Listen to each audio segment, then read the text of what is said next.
suis sûr. Mais bon, ça ne sert plus à grand chose, je vous rappelle, qu'il ne sert plus à rien maintenant. Votre dorme, je m'en débarrasse. Vous n'avez plus rien à faire ici. Pas la peine d'entasser tous ces pantins inutiles.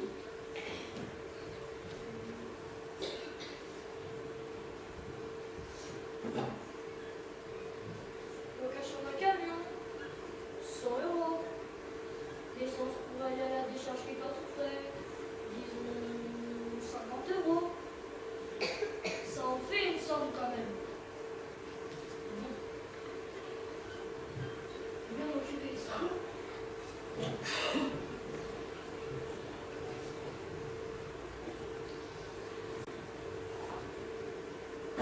Non mais, vous avez entendu, des pantins inutiles. On ne sert plus à rien maintenant. La décharge. Écoute, Blanche-Neige, c'est pas un méchant cet homme-là. Il fait son boulot, c'est tout. Oh, toi le loup, toujours prêt à excuser tout le monde. Franchement, avec tout ce que tu as vécu dans ta vie, je ne te comprends pas. Ton père, si on peut appeler ça un père, comment il s'appelle déjà? Deux. Quoi deux? Deux pères. J'ai deux pères et deux frères Grimm. Ben dis donc, ils s'y sont mis à deux pour te faire un sort pareil. Tes pères, donc disais-je, sont présentés au monde entier comme le plus grand bouffeur de petites filles et de grand-mères et de je ne sais quoi encore. Tu ne pouvais pas te promener tranquillement dans les rues sans qu'une bande de marmots affolés ne crie « Au loup! Au loup !» Et maintenant, tu prends la défense des autres. D'abord, Blanche-Neige, je prends la défense de qui je veux. Et pour ce qu'il s'agit de mes pères, de mes créateurs, c'est une autre histoire. J'ai beaucoup réfléchi.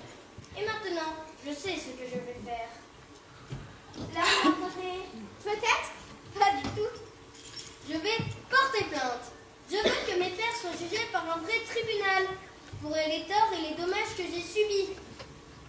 Je vous conseille d'en faire autant. Car il me semble que vous êtes tous dans la même situation que moi.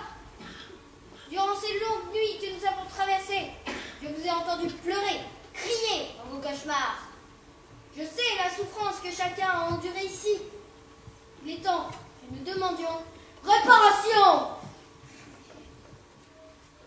Moi, le vilain petit canard, fils de Hans Christian Andersen, je suis d'accord avec le loup. Vous vous rendez compte? Pendant des siècles, chaque jour de ma vie, porter un nom pareil. Le vilain petit canard. Franchement, il y a de quoi faire fuir le monde entier. Et puis, j'aurais plein d'autres choses à dire au tribunal. Moi aussi, je porte plainte contre mon père. Il n'a pas échappé cette fois. J'avais pas pensé à cette solution. Mais vous pensez qu'on saura dire ce qu'il faut, car il faut prouver. Il ne s'agit pas de dire seulement Nous, on est trois.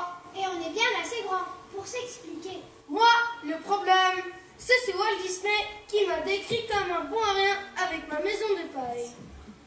Il a même dit que je pensais qu'à chanter et danser. Et moi, c'est pareil. Dans cette histoire, il n'y a que moi qui suis bien. Parce que je suis du solide. Eh bien non, on n'arrivera pas à se séparer. Je suis solidaire de mes frères. Nous resterons unis comme les doigts de la main. Et puis, c'est quoi cette histoire de nous faire dévorer par le loup? Nous, c'est notre pote. On l'aime et on veut le défendre. Donc, nous aussi, on porte plainte. Et on verra bien qui finira de gagner. Merci, mes amis, merci. Je savais que je pouvais compter sur toi et tes frères. Mon grand-père me disait souvent, chez les cochons, tout est bon. Et je m'en donne la preuve devant mes amis. Oulala, qu'est-ce que j'ai fait de les réveiller? Jamais vu une révolution pareille. Et toi, Cendrillon? Et toi, petit poussé? Vous êtes content de votre sort? Oh,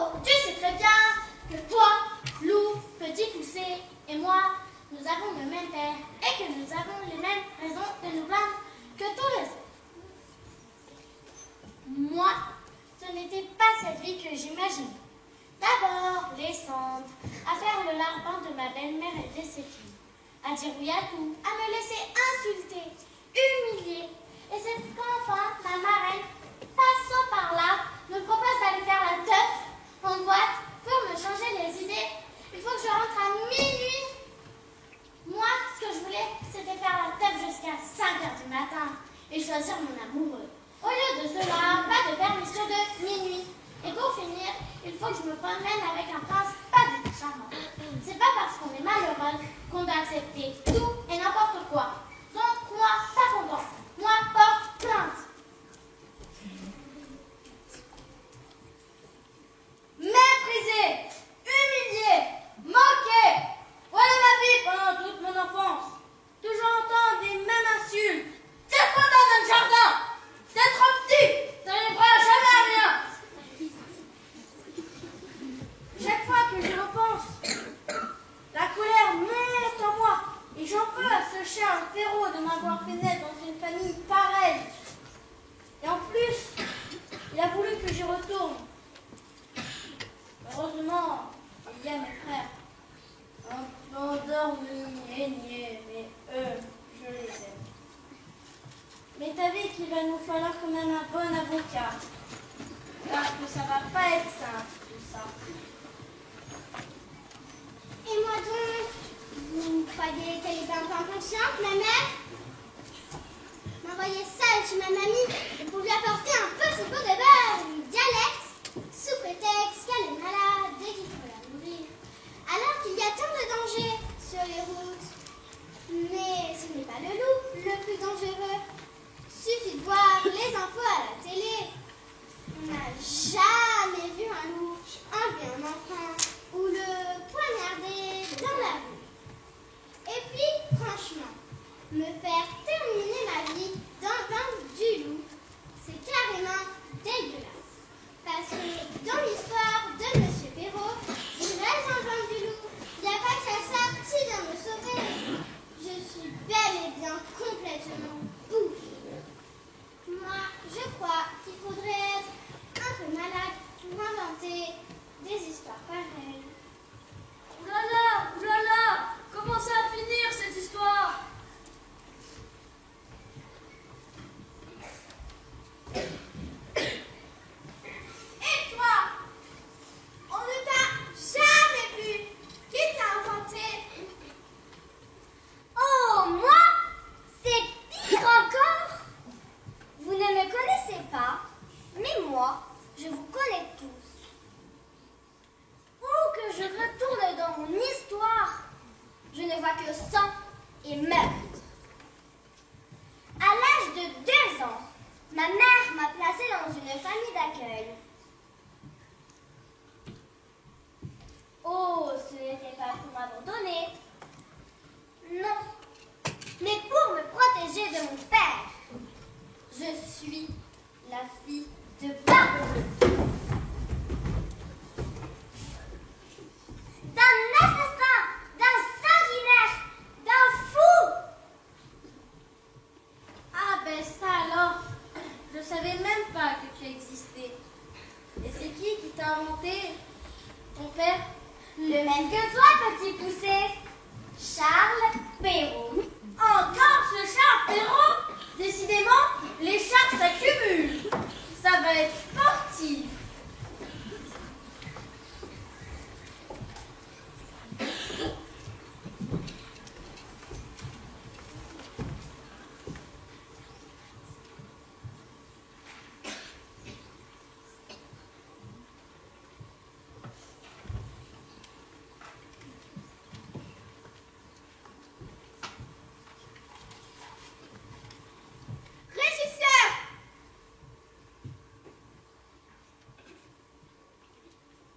Je te cherche d'apporter nos plaintes sur le bureau du procureur de la République des comptes. Et il sera bien obligé de convoquer le président du tribunal. Tu as bien fait de nous réveiller. Des portages inutiles, la décharge. Non mais...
la vérité.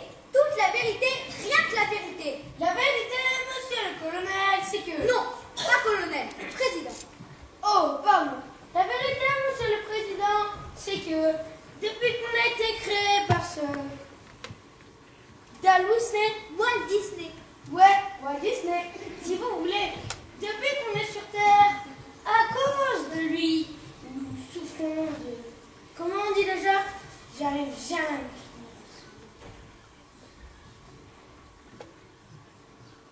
Ouais, c'est ça. De discrimination. De discrimination. Qu'est-ce que vous voulez dire par là? Je veux dire par là, monsieur le colonel... Président. Oh, pardon. Je veux dire par là que tous les cochons sont maintenant pris pour des imbéciles et que s'ils m'avaient demandé mon avis, c'est pas Disney là. Walt Disney. Ouais, Walt Disney, si vous voulez. Sûr que s'ils m'auraient demandé mon avis, je lui aurais dit que ce serait pas la peine. Que c'était pas la peine de construire une cabane dans la forêt, vu que c'était bien mieux de vivre en liberté, je sais pas, dans la campagne. Ouais, j'ajouterais, monsieur le lieutenant, que... Président, combien de fois faut-il vous le dire? Ouais, j'ajouterais, monsieur le président, que mon frère, qui vient d'avoir l'honneur de vous parler, est le plus petit d'entre nous. Et on ne peut pas tout savoir quand on est le plus jeune. Moi, qui suis un peu plus âgé, je savais bien qu'il faudrait se préparer à subir des épreuves dans la vie. Et qu'il faudrait construire une cabane beaucoup plus solide. Moi, qui suis l'aîné de monsieur le maire.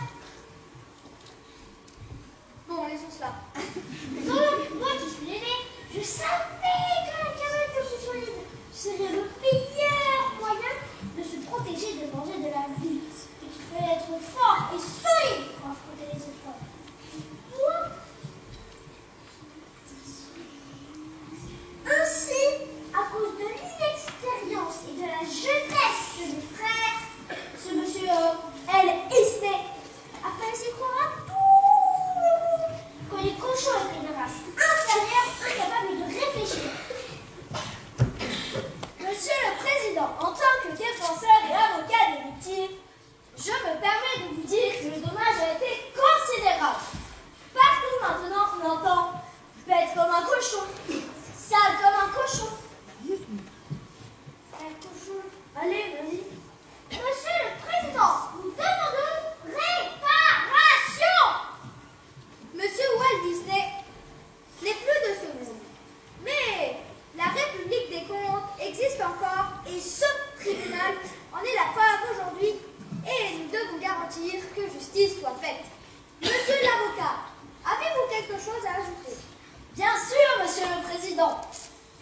Monsieur Disney s'est servi d'une vieille histoire du XVIIIe siècle pour montrer aux enfants qu'ils ne doivent pas penser qu'à s'amuser, mais qu'ils doivent aussi penser à construire des choses solides qui les aideront dans leur vie. En ce cas, je dirais qu'il a raison. Et pourquoi avoir choisi des cochons? Alors que ce sont les êtres les plus doux, les plus gentils, les plus aimables, les plus intelligents, les plus clairvoyants, les plus prévoyants, les plus sensibles, les plus... D'accord, monsieur l'avocat. Mais tout de même, vous ne pensez pas que le mot discrimination est un peu fort? Mais non! Supposons que vous rencontriez une oie un peu débile. Ça arrive. Vous allez penser que toutes les oies sont débiles. Et ainsi croirait-il que toutes les oies sont sans cervelle. C'est la même chose pour les cochons. Et je maintiens que c'est de la discrimination. D'accord, monsieur l'avocat. Mesdames les juges ont-elles des questions à poser aux trois petits cochons? Moi, j'ai pas bien compris. Ça veut dire quoi? Discrimination. Dans discrimination, moi, j'entends crime. Ça va vouloir dire qu'il y a eu un crime. Nous allons délibérer et débattre de cette situation.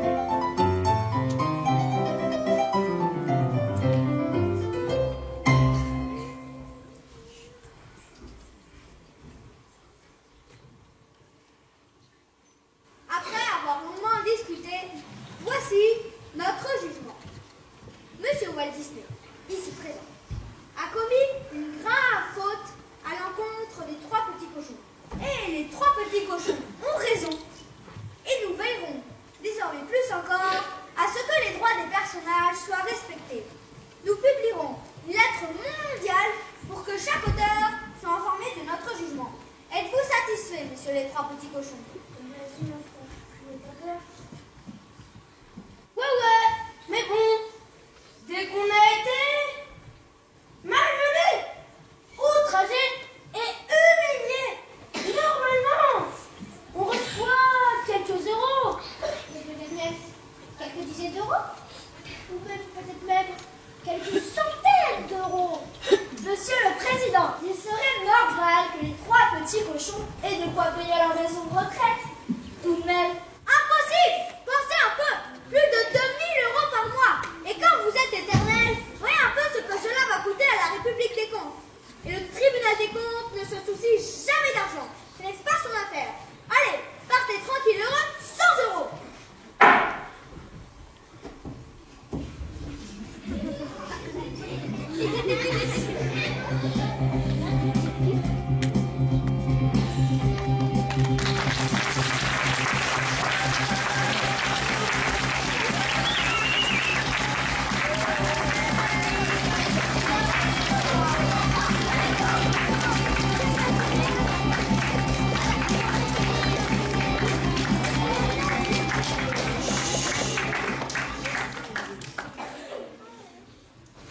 Tiens, quand on parle du loup.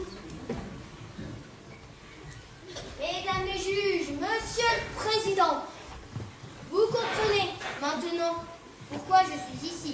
Réaction habituelle. J'arrive et tout le monde se planche. Tout ça à cause de ce monsieur Charles Perrault. Allons, mesdames les juges, un peu de courage, de gamme. Le loup n'est pas dangereux, ici.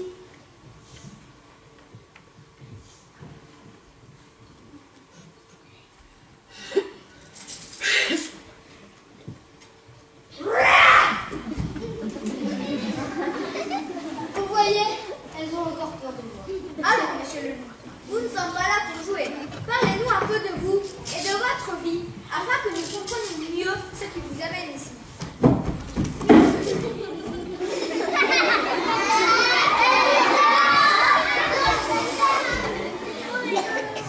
Ma vie?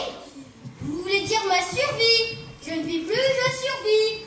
Depuis que l'autre, là, m'a désigné comme l'animal le plus cruel, capable de s'attaquer aux enfants, aux grands-mères, à tout ce qui bouge.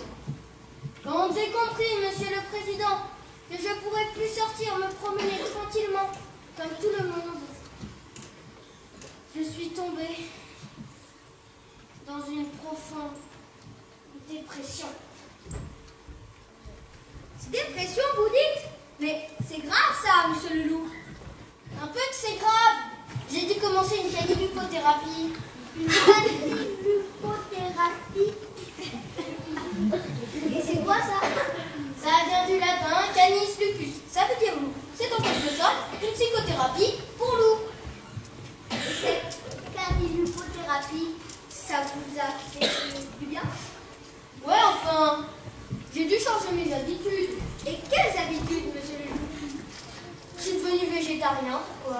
Vous voulez dire que désormais, vous ne mangez plus que des végétaux? Mais c'est contre nature ça, monsieur le loup. Bien d'accord avec vous, votre honneur. Mais il faut bien bouffer quelque chose. Alors, je le jure, jamais je ne me suis attaquée à la race humaine. D'abord, les enfants, ça court trop vite. Et les grands-mères, c'est trop dur. Les humains, non merci. Encore que des fins. C'est pas l'envie qui m'en mange. Je jure, monsieur le président, je n'ai mangé que des petits mammifères totalement inutiles. Et votre santé, monsieur le loup, n'a pas eu souffert de ce changement de régime? Ouais, enfin, ça me gêne un peu de vous dire ça, mais mes crottes ne sont plus les mêmes. Franchement, j'ai plus la pêche. Je me sens plus le même. Tout ça à cause de l'autre, là. Sûr que s'il était là en vrai, je le boufferais.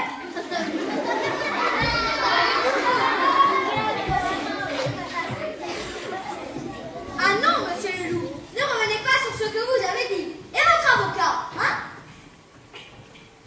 Qu'a-t-il à dire? Il est là. Mais je suis bien assez grande pour parler tout seul.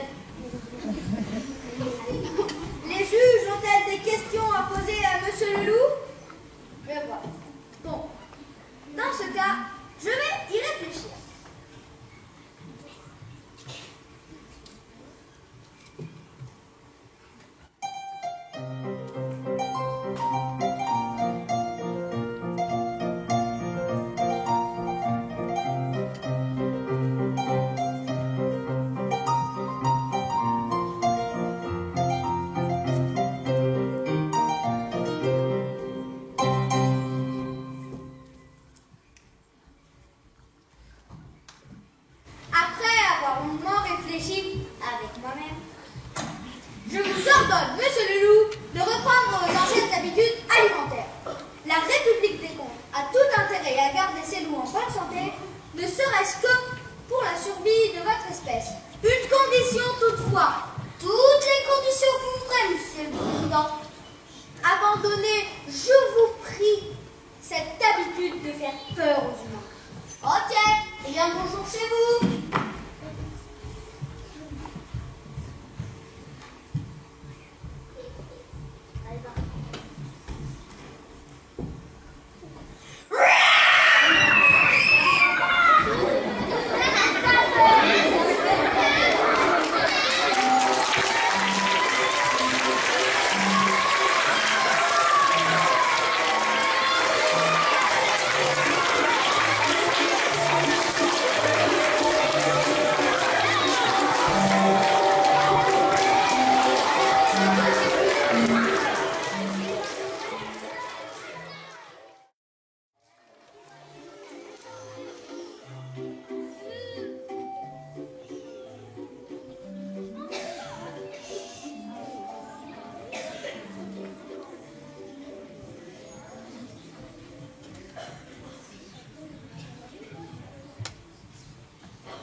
Ce monsieur la source, là. Madame la cigale, il ne s'appelle pas la source, mais la fontaine. Pardon, monsieur le président, mais je suis un peu en colère. Cette fontaine ferait mieux de réviser un peu ses livres et ne pas induire en erreur des centaines, que dis-je, des milliers d'enfants. Mais ce Jean de La Fontaine a inventé une histoire qui n'existe pas. Lorsque les premiers froids de l'automne sont arrivés, non, je suis pas allée voir ma collègue la fourmi pour lui demander un peu plus de nourriture. Si ce monsieur s'était un peu renseigné, il aurait su que les cigales disent qu'un été que j'étais morte de belle lurette.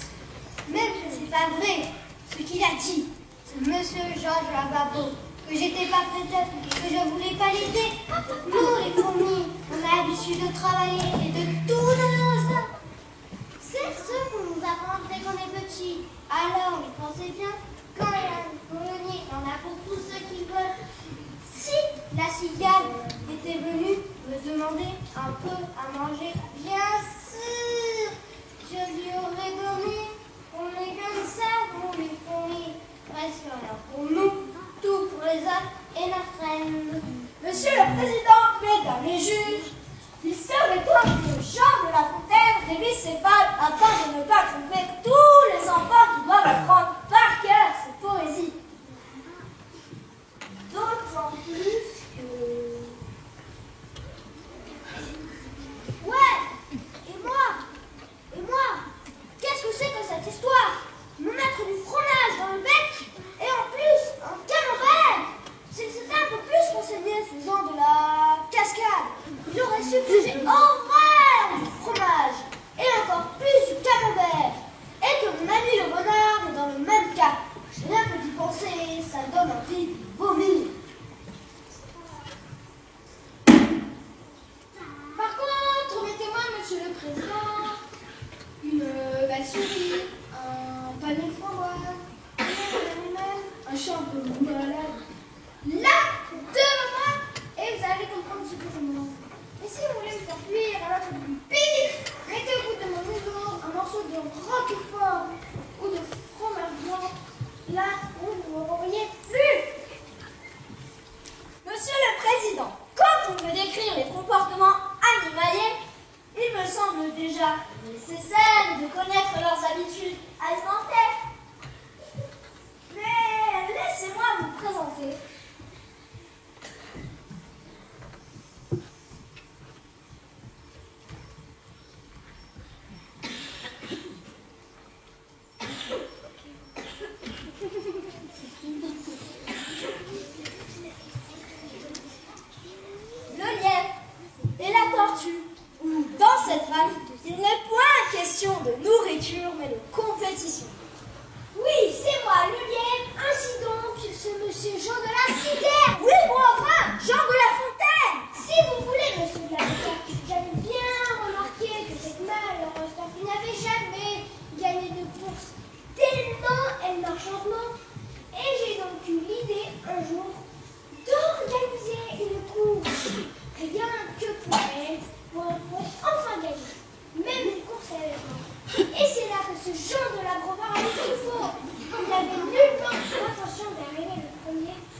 avait fait exprès de m'avoir laissé gagner. Moi qui croyais que c'était grâce à mes potes, à mon ardeur, à mon énergie, à mon obstination, à mon acharnement, à ma persévérance, à ma volonté. Oui, oui, la tortue, je connais bien vos qualités. Mais je ne savais pas, moi, mais je ne savais pas, moi, bien que tu es capable d'une telle grandeur d'âme, d'une telle majesté, d'une telle gloire, d'un tel geste du cœur. Oui, oui, la tortue, on a compris. Voilà, monsieur le président, mesdames les juges, le mal qu'a fait Jean de La Fontaine. Il a voulu peindre les animaux en les opposant les uns aux autres, en les mettant en compétition, en les rendant égoïstes, incapables du moindre geste de solidarité. Je comprends, monsieur l'avocat. Nous allons interdire ces fables pour les enfants.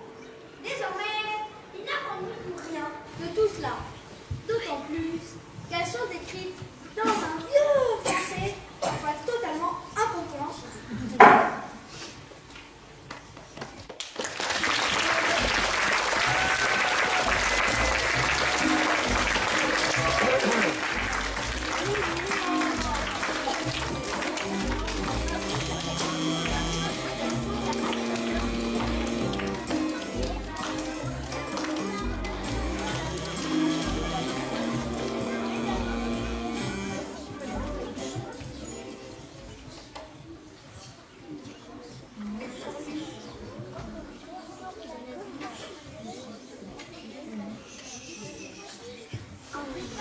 Monsieur le Président, laissez-moi vous présenter 3 personnages, tous créés par la folie de cet homme.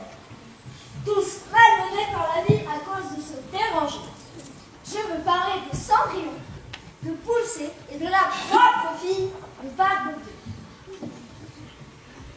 Première nouvelle, on ne savait pas que Barbe Bleue avait une fille. Et comment se fait-il qu'il ait une fille alors qu'il a assassiné toutes ses femmes? Toutes ces femmes sauf une, la dernière, la mère de cet enfant qui, Dieu merci, a pu survivre.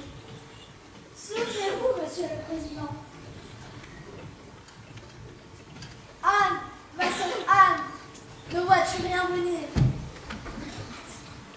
Je ne vois que le soleil qui poudroie et l'herbe qui verdoie. Mais peut-être cet enfant pourra mieux vous raconter que moi les atroces scènes qu'il a vécues.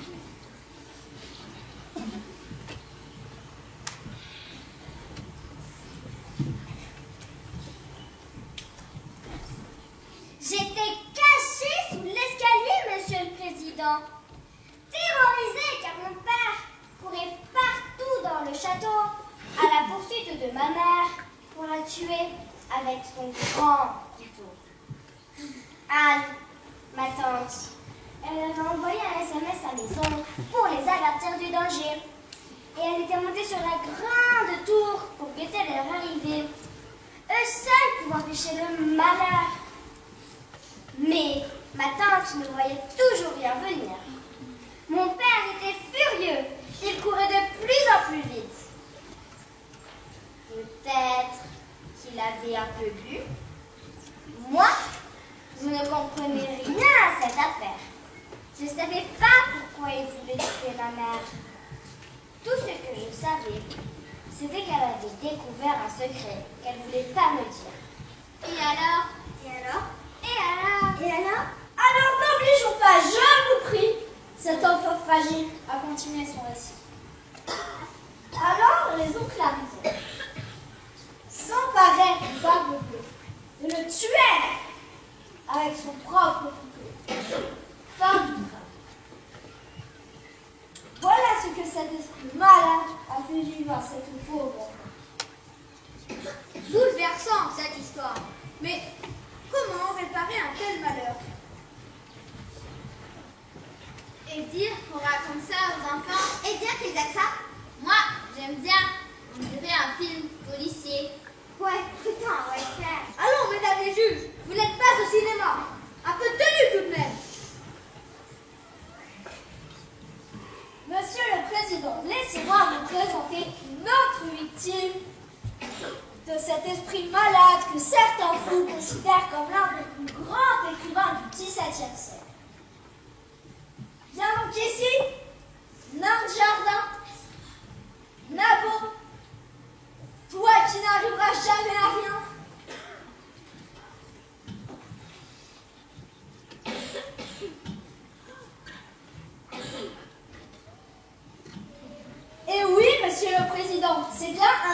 les parents vont pousser, l'appeler, le nommer.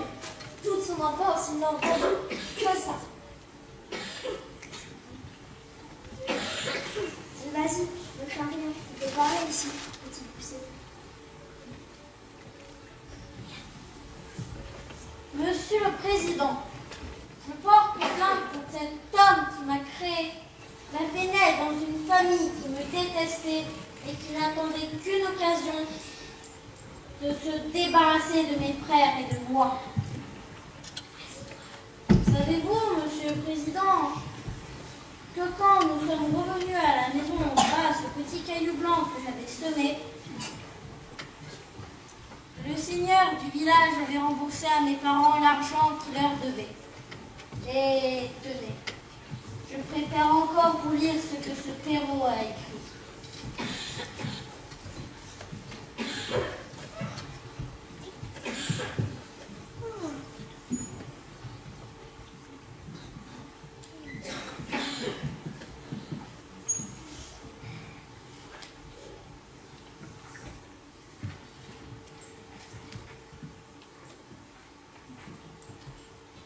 Le bûcheron envoya immédiatement sa femme à la boucherie. Comme il n'avait pas mangé depuis longtemps, elle acheta 3 fois plus de viande qu'il n'en fallait pour le souper de 2. Et nous, on est arrivé comme ça, à l'improviste. Ils ne nous attendaient pas. Et il n'y avait plus rien à manger. Voilà la vérité, Monsieur le Président. Des parents indignes. La pauvreté n'explique pas tout. Je connais des familles pauvres qui continuent d'aimer leurs enfants, ne les abandonnent pas pour autant aux hommes, aux loups, et à toutes les créatures malfaisantes aux forêts. Les parents auraient dû épargner la nourriture et la partager avec leurs enfants, au lieu de s'empiffrer comme des égoïstes. Puis-je vous poser une question?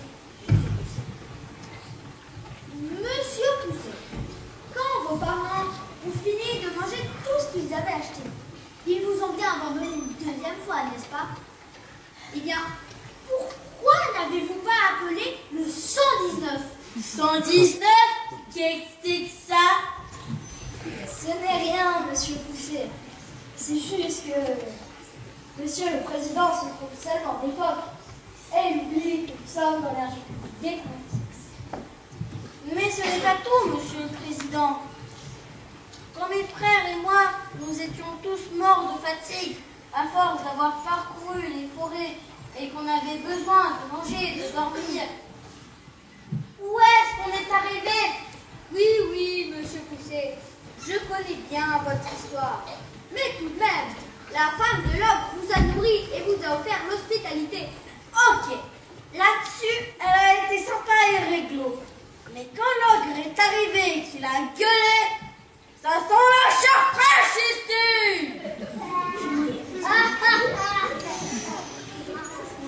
Pas la trouille qu'on a eue. Certes, monsieur Pousset, je vous accorde que cette scène a dû être terrible et traumatisante pour vous. Tout à l'heure, je discuterai avec moi-même et je verrai ce qu'il faudra tirer de cette lamentable affaire.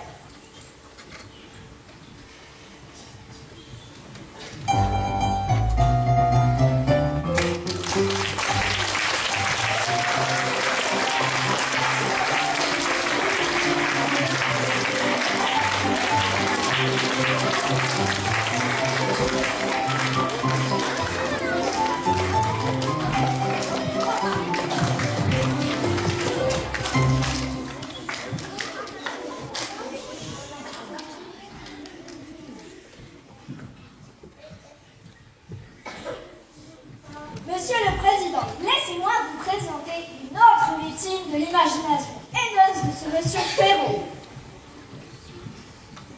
Cendrillon, peux-tu venir ici? Je te prie. Ouais, faut pas me bousculer quand j'ai pas le moral. Ouais, que du beau monde. On se croirait dans un bal. Mais c'est un bal costumé. Mais ça manque un peu de variété, je trouve. Et tiens que j'ai gardé mes vieilles fringues toutes dégueulasses. Vous auriez pu me dire. J'aurais appelé ma marraine. Ma marraine, elle est capable de tout. Même de me donner ce que je veux pas. Cendrillon, ce n'est pas un bal, c'est un tribunal. Un endroit où tu peux parler. Et là, tu t'écouteras. Alors, monsieur le président, j'ai qu'une chose à dire. Ce type-là, il faut l'enfermer. Impossible d'enfermer un mort, mademoiselle Cendrillon. Parce qu'il est mort. Merde, alors je pourrais pas lui faire la peau. Cendrillon, tu n'as pas le droit de faire la... Pardon, de tuer quelqu'un comme ça, sans raison. Sans raison. Mais qui c'est qui m'a fait bosser comme une malade toutes les journées et même les nuits? Entretenir le feu, apporter des seaux d'eau, à nettoyer le sol, pendant que mes demi-sœurs se pavanaient et ricanaient dans mon dos. Et cet enfant, ma marraine, passant par là, me propose d'aller faire la tête en boîte pour me changer les idées. Qui c'est qui dit à ma marraine, attention, il faut qu'elle soit rentrée à minuit?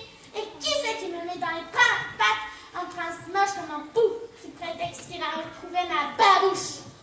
Cherchez pas, il est là, ce monstre abject, mon père.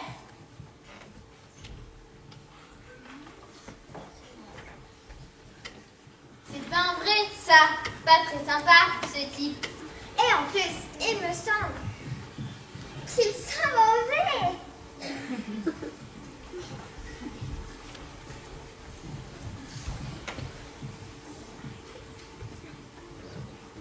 Mais Cendrillon, Monsieur Perrault a probablement voulu vous protéger. Me protéger. Me faites pas rire, mademoiselle la costumée. Quand on humilie sa fille, c'est pas pour la protéger, c'est pour la détruire. Mon père, sûr que mon sort aurait été différent sur notre éternel d'emprisonnement. Je sais pas moi, par exemple, Saint-Exupéry. Cendrillon, vous connaissez Saint-Exupéry? Bien sûr que je le connais, sa planète gentille, son renard adorable et son petit prince qui comprend tout, pas comme l'autre. J'en rêve encore tous les soirs en m'endormant. Garde! Faites maintenant sortir l'accusé Charles Perrault! Non! Nous n'avons pas encore fini avec l'accusé Charles Perrault! Comment ça, pas fini?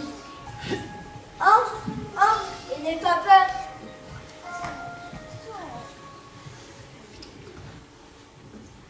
Vous l'excusez, monsieur le président, elle vient juste de se réveiller.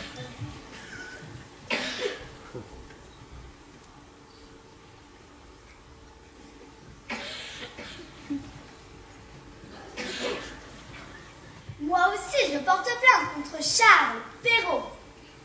Pensez un peu, il m'a fait dormir pendant 100 ans. Et tout ça à cause d'une petite bêtise que j'avais faite quand j'étais jeune. À cause d'une petite piqûre au doigt. Moi, je voulais apprendre à filer avec une quenouille pour me rendre utile. Eh bien, vous avez eu le temps de vous reposer, la bête.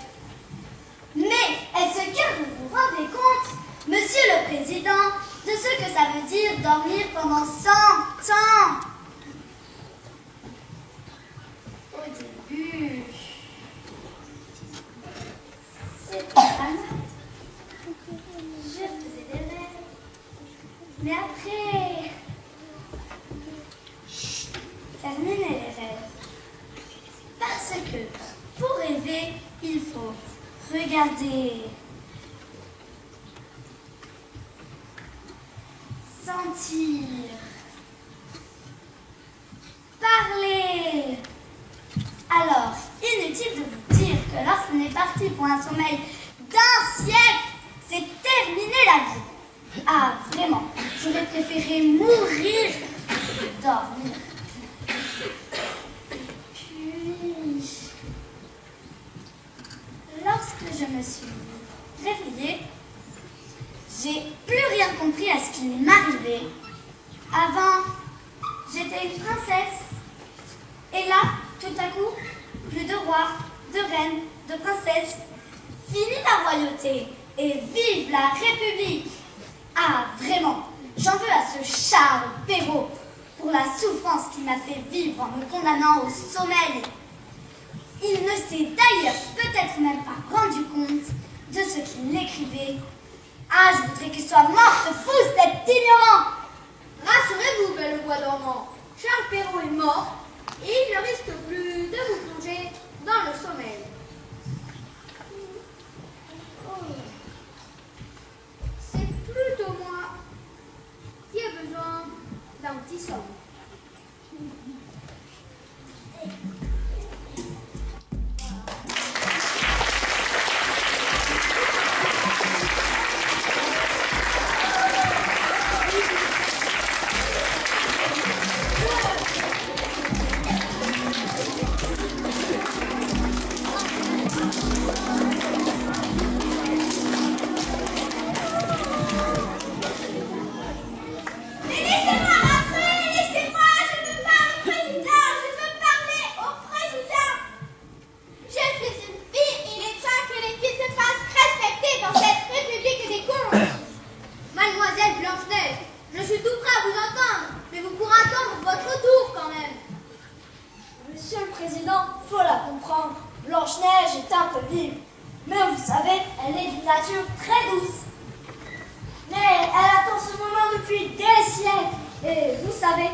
Au lieu de cela, je suis belle, je fais la lessive, le repassage et j'attends.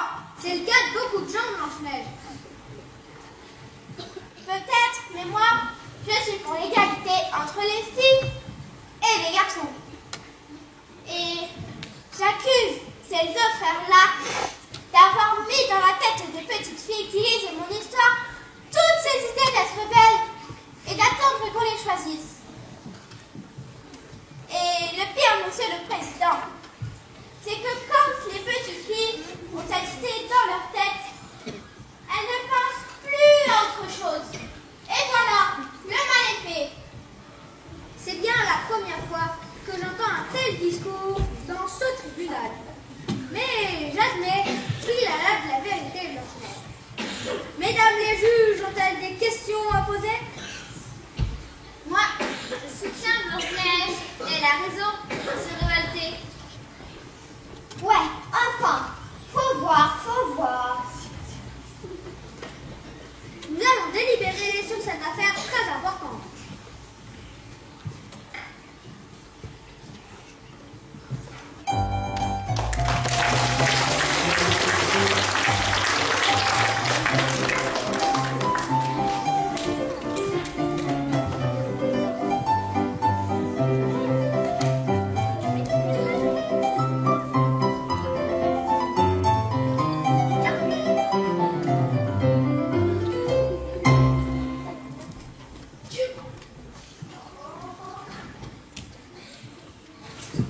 Après avoir longuement réfléchi, voici mon jugement.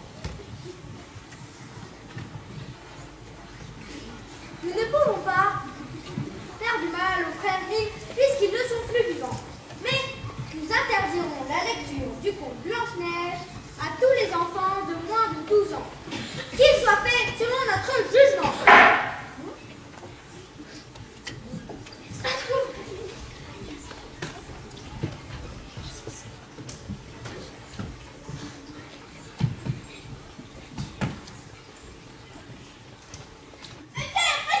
Monsieur le Président, c'est horrible, horrible.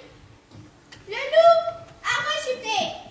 Je l'ai vu faire des sourires au petit chaperon rouge. Et il l'a emmené, je sais où. La canilupothérapie, ça fait quand même pas les miracles.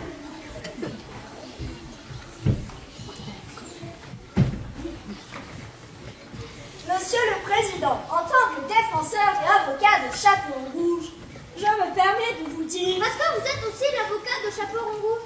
Ben oui, Chaperon Rouge et Blanche-Neige ont le même père, cet homme-là. Quant au loup, il n'aura pas d'idée de le défendre, mais je connais sa nature douce et paisible. Alors, je vous dis que le seul coupable, le seul responsable, c'est bel et bien ce monsieur. Eh oui, nous sommes toujours à porter plainte, Monsieur le Président, contre Charles Perrault. Mais je sais maintenant que le loup n'y est pour rien. À l'époque, Charles Perrault, avant d'écrire son histoire, en 1697, je crois, a demandé au loup ce qu'il en pensait. Le loup a dit à ce moment-là qu'il n'était pas d'accord et que ça lui ferait une mauvaise réputation s'il me mangeait. C'est bien vrai ça, Monsieur le Président. Je m'en souviens comme si c'était hier. Mais ce fou de Perrault a continué dans son délire. Et c'est ainsi que je fus mangé complètement. Même que le loup m'a dit qu'il en avait été malade pendant des semaines. Et que je n'avais pas spécialement bon goût. Décidément, ce Perrault nous cause bien du soucis. Faites entrer maintenant le bilan du petit canard.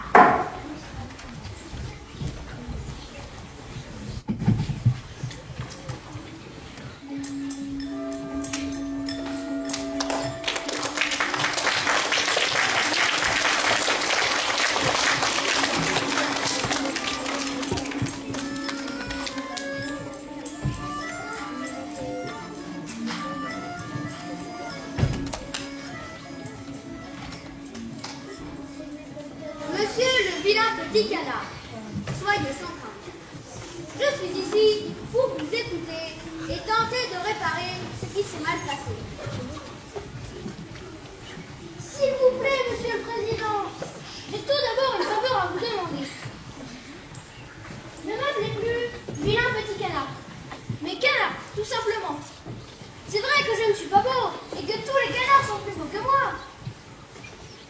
Mais c'est pas une raison pour continuer à m'humilier. Soit, monsieur Canard, je vous accorde cette faveur ici et maintenant. Mais sachez que sur la liste de la République des comptes, vous garderez toujours le même nom, c'est-à-dire vilain petit canard.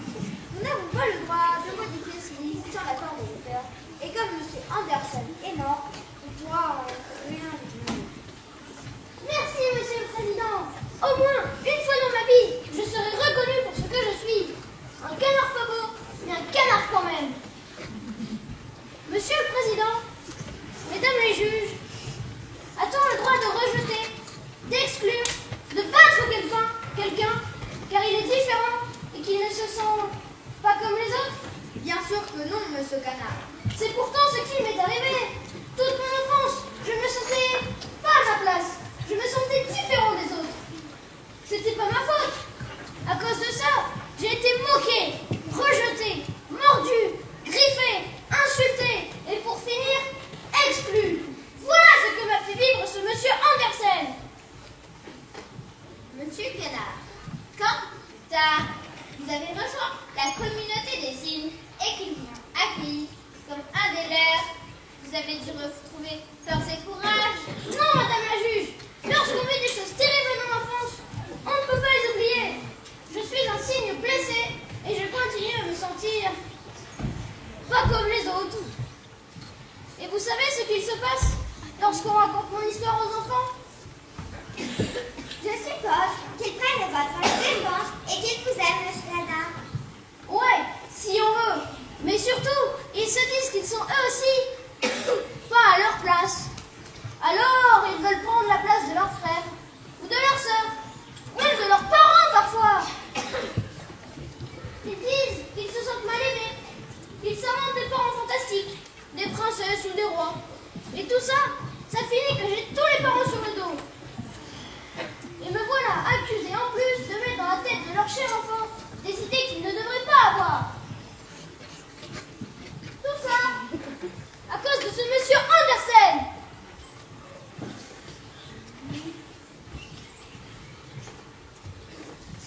Si je peux me permettre, monsieur le Canard, je crois que ce monsieur Anderson s'est senti lui-même mal aimé, rejeté et différent des autres dans son enfance. C'est pas une raison pour s'en prendre au canard. Il avait qu'à raconter sa vie à lui. Vous avez raison, monsieur Canard. Mais vous savez, les humains sont parfois un peu tordus et pas faciles à comprendre.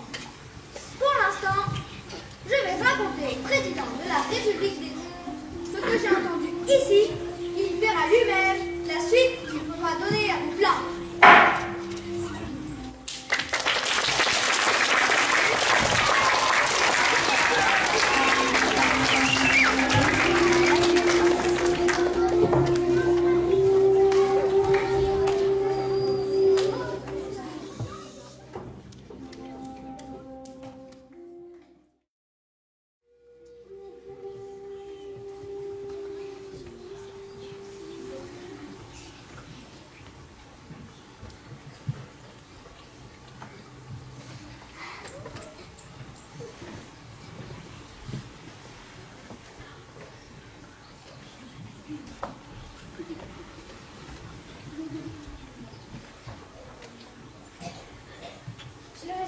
Vous avez une lettre.